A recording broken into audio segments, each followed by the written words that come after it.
আজকে এই সংসদে আমরা অনেক ত্যাগ তিতিক্ষা আমরা সবার কাছে অনেকের সংগ্রামের কথা শুনি মধ্য দিয়ে আজকে এই সংসদটি আমাদের প্রজন্মের জন্য আসলে আমরা আজকে যা কাজ করছি না কেন সেগুলো হচ্ছে আমাদের প্রজন্মের জন্য।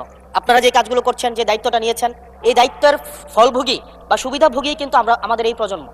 মাননীয় স্পিকার, আমরা খুব আশাহত হই যখন এই সংসদ এত রক্ত, এত লড়াই, এত ত্যাগের পরে আজকে যখন এই সংসদটি গঠিত হয়েছে, কিন্তু এই সংসদ আবার আগের যেই ভিসিয়াস সাইকেল, দোষারোপের যেই সাইকেল, একজন একজনকে বিভিন্ন ট্যাগিংয়ের যেই সাইকেল, মত দমনের নামে, বিরোধী মত দমনের নামে মামলার যেই সাইকেল, আমরা সেখানে আবার চলে গিয়েছি। ক্যাম্পাসগুলো আবার আনরেস্টের দিকে যাচ্ছে, অস্থিতিশীল পরিবেশ সৃষ্টি হচ্ছে, বিরোধী দল মত দমনের জন্য মামলা করা হচ্ছে, প্রতিমন্ত্রীকে ফেসবুকে লেখার কারণে বাসা থেকে তুলে নিয়ে আসা হচ্ছে, হুইপকে সমালোচনা করলে বাসা থেকে তুলে নিয়ে আসা হচ্ছে।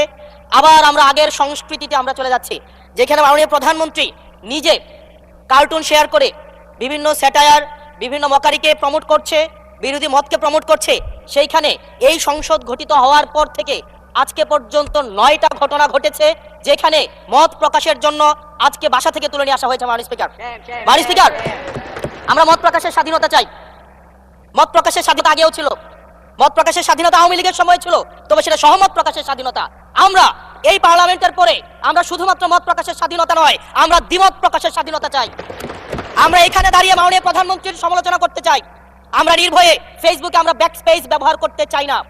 তো আবার একটা ভয়ের পরিবেশ সৃষ্টি করা হচ্ছে, আবার একটা আতঙ্কের পরিবেশ সৃষ্টি করা হচ্ছে।